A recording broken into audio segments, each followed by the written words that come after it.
હા તો પહેલા મને બધું પતાવી તો લેવા દે. કિશોર તું જમી?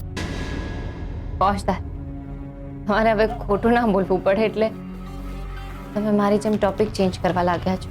અરે ના ના એવું નથી. હું તમે જ થોડા દિવસ પહેલા કહ્યું હતું ને કે હવે હું ખોટું બોલવાની બાબતમાં બદલાઈ ગયો છું. મારા વિચારો બદલાઈ ગયા છે. સારું કરવામાં ખોટું બોલવું પડે તો વાંધો નહીં, વગેરે વગેરે. હા તો એવું જ છે ને. જો હું તને કહું, હું છે ને કેદારને મળવા માટે ગયો હતો. રહેવા દો, તમારે ના કહેવું હોય તો ના કહેશો. અરે કિશોર બસ.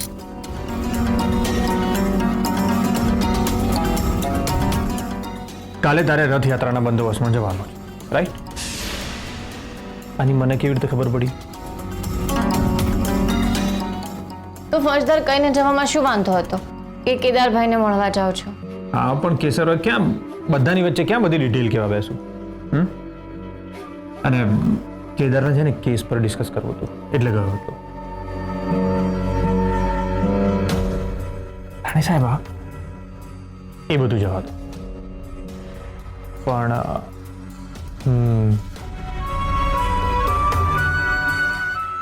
હું જલેબી લાવવાનું ભૂલી ગયો.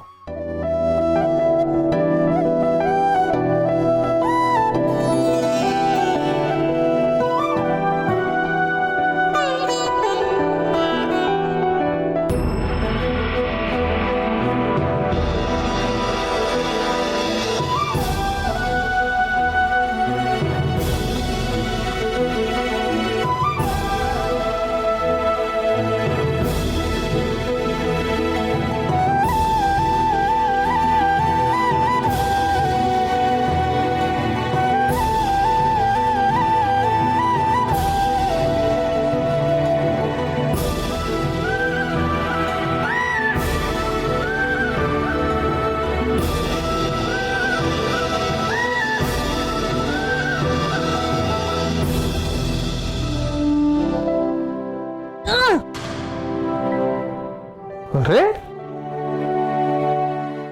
ઓલવેઝ રોમેન્ટિક રહેનારા મારા રાણી સાહેબા મને ઓલવેઝ ધક્કો મારીને એવું કહે કે જાઓ ને અહીંથી. આજે પોતે જ આમ ફરી ગયા. શું થયું?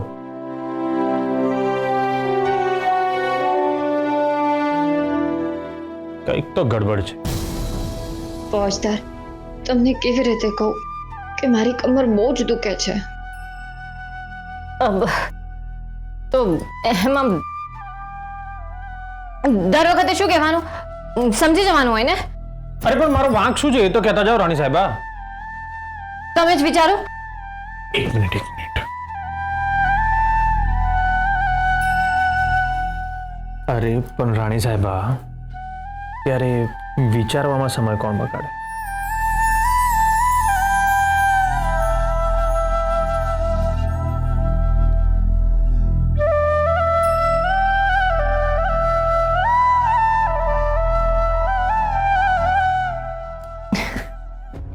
આ જ તમારી સજા છે. સજા? શેની સજા? તમે અમદાવાદ ના ગયા તો પણ તમે મારી સાથે સમય વિતાવ્યો. કામ છે કામ છે કામ છે તો બસ હવે તમારી આ સજા છે. તમે એટલો સમય મારાથી દૂર રહેશો.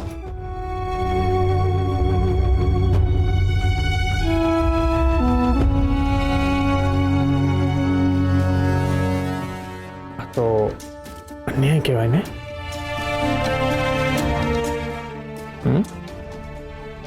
રાણી સાહેબા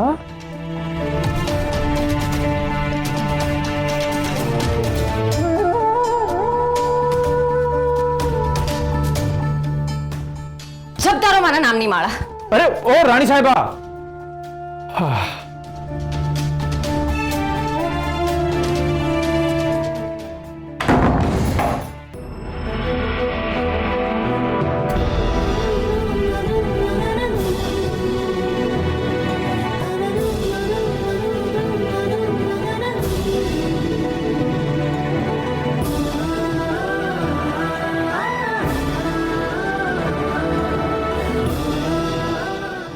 સોરી ફોજદાર,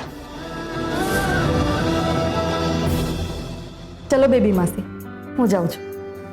તમારી તબિયત સાચવજો અને હા, ટેન્શન ના લેતા. અર્જુનને સારું છે હવે. હું પૂજાના સમયે આવી જઈશ. તું પણ તારા હાથનું ધ્યાન રાખજે અને હું દોડધામ ના કરતી. બેબી, આજે તમે અમારા રૂમમાં સૂઈ જજો અને હર્ષવર્ધનને કહેજો કે અર્જુન સિંહની રૂમમાં સૂઈ જાય. ના ના મોટી બેન, હું અર્જુનની રૂમમાં સૂઈ જઈશ. કેમ? અમારી રૂમમાં કેમ નહીં?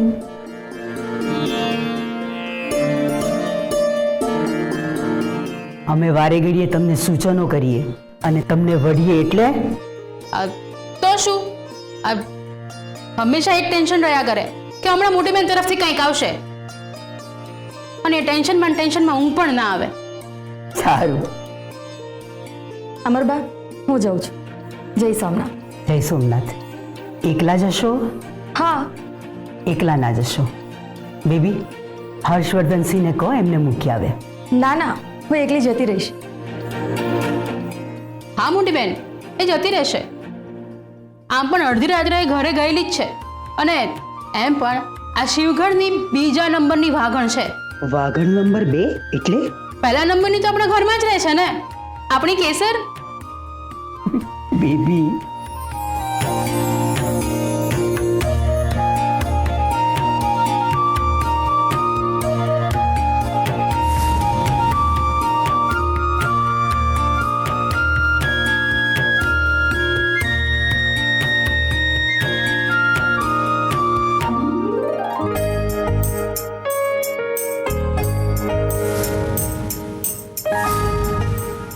ગોપી, અમે અમારા દીકરાઓ માટે કાંઈ પણ કરી શકીએ છીએ. તમે મરણીયો પ્રયાસ કરીને અમારા અર્જુનસિંહને બચાવ્યા. Thank you. સોમનાથ દાદા તમારી દરેક ઈચ્છા પૂરી કરે, તમારા બધા સપના પૂરા કરે.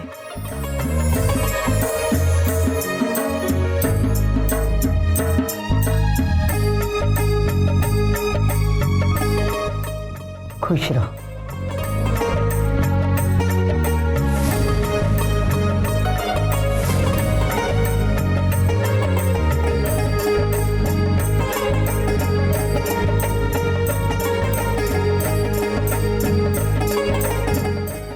ઓ પાપડ અથાણાવાળા બેન, સપના જોવા લાગ્યા? બેબી માસી, આ કેસર કહેતી હતી કે અમરબા માથે એકવાર હાથ મૂકી દે તો એ પોઝિટિવ સાઇન કહેવાય. એકદમ બરાબર વાત છે. તું પણ તારી મમ્મીને કહી દે, લગ્નનું મુહૂર્ત જોડાવી લે. શું બેબી માસી તમે પણ? જય સોમનાથ. જય સોમનાથ. હે સોમનાથ દાદા, જો આ ગોપી મારા ઘરમાં બહુ બનીને આવી જાય ને તો તમારો આ ઉપકાર હું જીવનભર નહીં ભૂલું. જય સોમનાથ.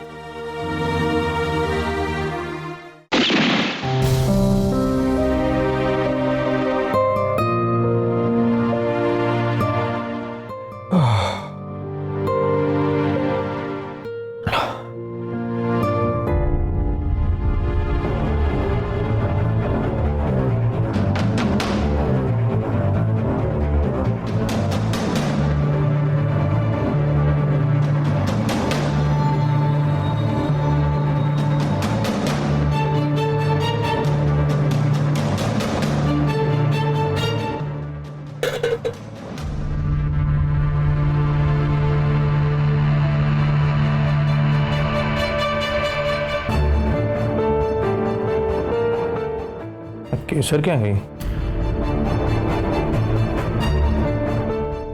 केसर?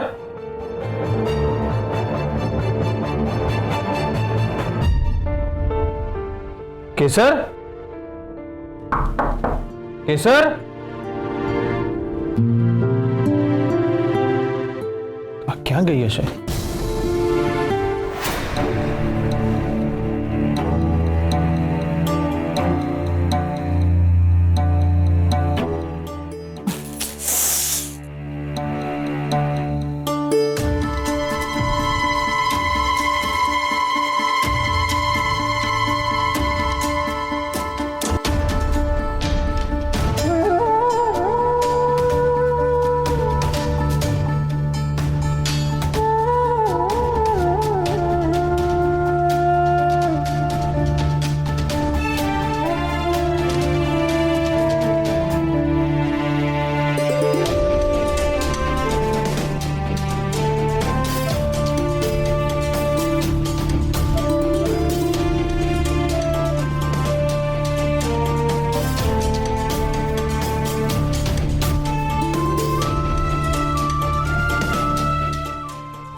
તમને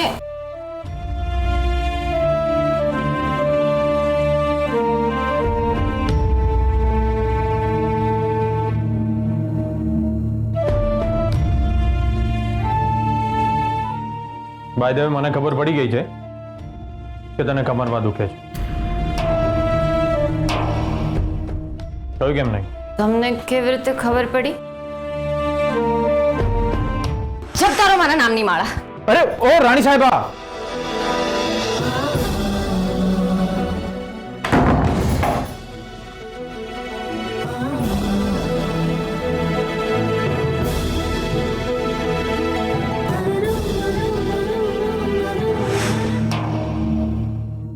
ભરતી જતી રહી છે પણ ઇન્વેસ્ટિગેશન કરવાની આદત હજુ નથી ગઈ એમ ને? એટલે જ તો મિશન હાથમાં લીધું છે.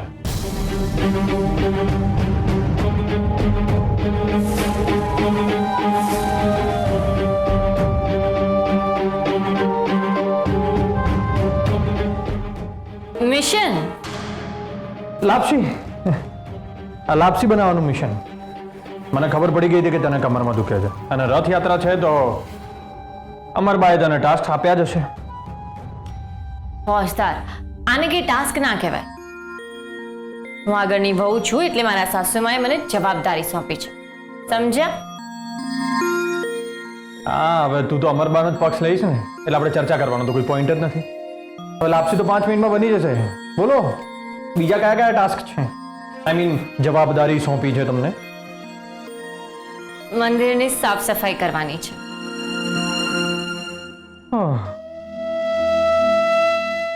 ठीक है, अब आपके साथ.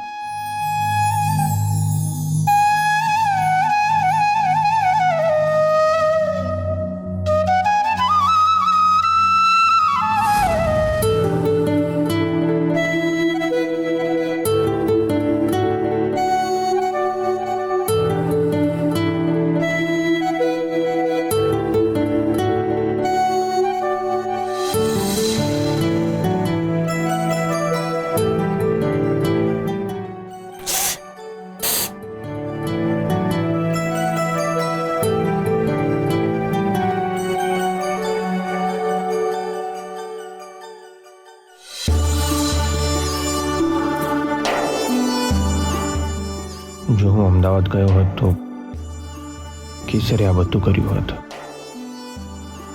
અને એનો કમરનો દુખાવો વધી ગયો હોત.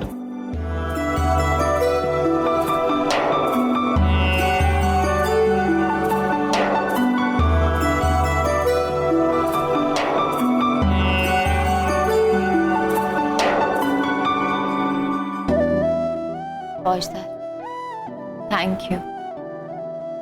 તમે અમદાવાદ જતા રહ્યા હોત તો ખબર નહીં હું એકલી આ બધું કેવી રીતે કરતી. Thank you so much.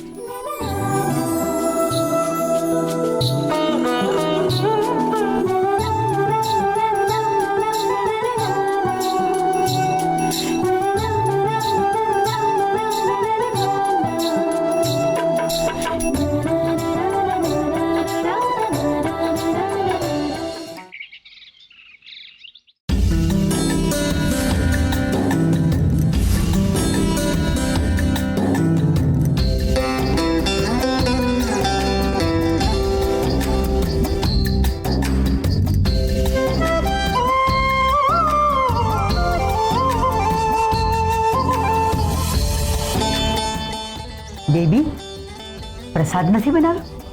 હોય કઈ? ગોપી,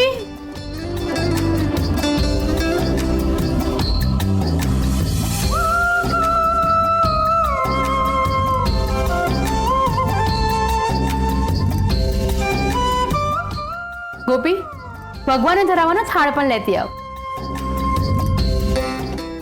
ભગવાનને ધરાવવા માટે થાળ પણ તૈયાર છે? હા મોટી બેન, કેસર મને કહેતી હતી કે એણે અને હર્ષે સાથે મળીને બધી જ તૈયારી કરી દીધી છે. કેસરે તો બધું જમવાનું પણ બનાવી દીધું છે. આજે એને બંદોબસ્તમાં જવાનું હતું ને એટલે સવારે વહેલા ઉઠીને બધું જ કામ પતાવીને ગઈ છે.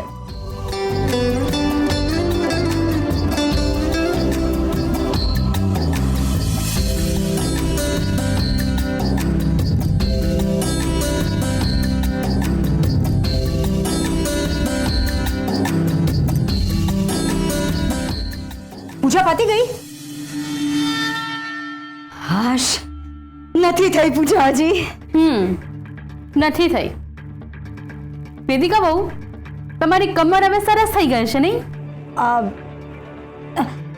હા, સ્પ્રે કર્યો હતો ને એટલે ચાલુ છે, પણ તોય હજી થોડું દુખે છે. ઓહ. બેબી, કેસર બહુ પૂજા માટે આવવાના છે? હા, એ કહેતી તો હતી કે 15-20 મિનિટની રજા લઈને આવી જશે.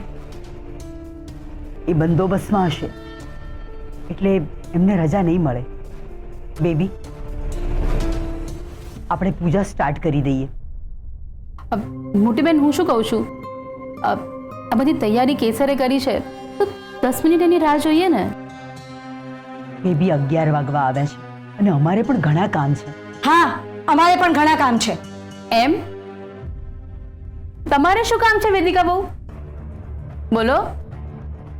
બેબી, 1 મિનિટ મોટી બેન. ના, મને કહો, તમારે શું કામ છે, મને કહો જોઈએ. ઘણા બધા કામ છે બેબી માસી, તમને જણાવ્યા કઈ જરૂરી નથી. તમે શું મલકાઓ છો? જાણે 24 કલાક બિઝી રહેતા હોય. હોય છે, બિઝી હોય છે. ગોપી, કહેતો એમને કે સવારથી અત્યાર સુધી તે શું કામ કર્યું, કહેતો. બેબી માસી, રહેવા દો ને. ગોપી, મેં કહ્યું ને, બોલ બોલ કહું છું. મમ્મી પપ્પા માટે જમવાનું બનાવ્યું, પાપડના 2 ઓર્ડર આપીને આવી, અને આ પૂજા પતે એટલે બીજા 3 ઓર્ડર છે એ પૂરા કરીશ, અને પછી દુકાને જઈને ત્યાંની બહેનોને પાપડ તૈયાર કરાવીશ, અને બસ બીજા 2-3 નાના મોટા કામ છે. સાંભળ્યું વેદિકા બહુ? સાંભળ્યું હો બેબી માસી. આમ પણ પારકા લોકોની સામે અપમાન કરવાની આદત પડી ગઈ છે તમને, પણ વાંધો નહીં, તમે બોલો, અમને કોઈ પ્રોબ્લેમ નથી. વેદિકા, ગોપી પારકા નથી, અને આ અમે તમને પહેલા પણ કહ્યું હતું ને.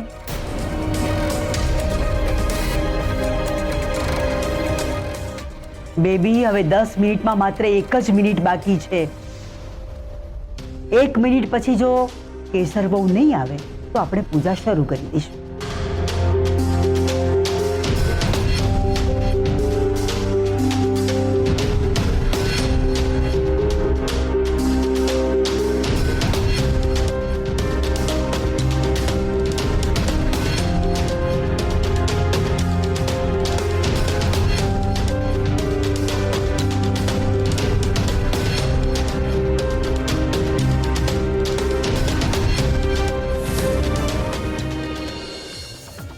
અરે કેદાર, હું રિયાને ક્યારનો કોન્ટેક્ટ કરવાનો ટ્રાય કરી રહ્યો છું, એનો ફોન જ નથી લાગી રહ્યો. વોટ? જ્યાં લીડ મળી હતી ત્યાં ગઈ હતી. ત્યાર પછી એની સાથે કોઈ વાત થઈ? ઓકે, તો જેવો તમારો એની સાથે કોન્ટેક્ટ થાય ને તરત એને કહેજો કે મને ફોન કર. ઓકે? ના પાડી હતી એને કે એકલી ના જઈશ તો પણ ગઈ.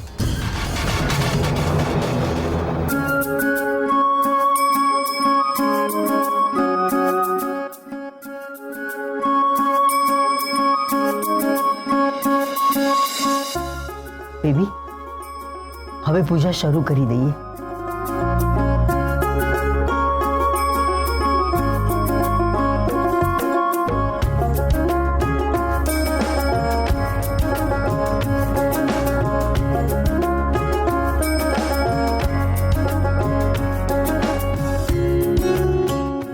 બા,